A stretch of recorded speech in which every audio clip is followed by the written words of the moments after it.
What games did Maori and European children play, and how did each culture affect the other? Maori made games, both sporting and board games, and some of them have evolved into games that we play today. Ki-o-rahi is a game which uses a ball like a rugby ball. It includes tackling and different positions on a field. It is thought to be related to rugby. Minga Minga is a board game that is very like chess and uses counters and a board.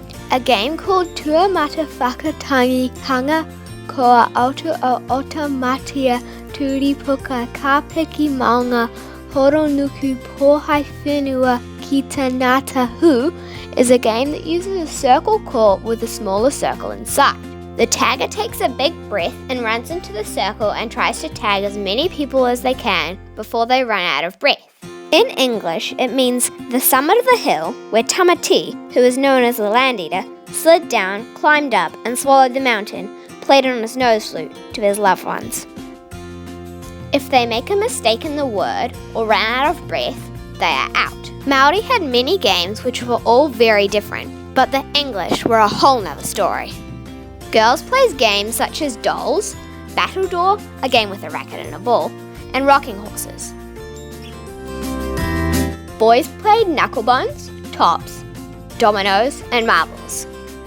Both genders played hopscotch, tag, jump rope, and some other ball games. When the English moved to New Zealand, they had to change their games because of limited resources.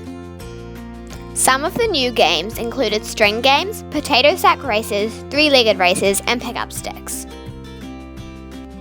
What materials did they use? Most Maori games use natural materials like wood, flax, and other animal and plant-based materials. The ball, or ki, used in the game Ki-o-rahi, is mostly made of flax fibres.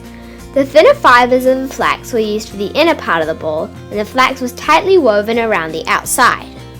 In stick games like korari and poi rākau, the sticks were made of rākau branches.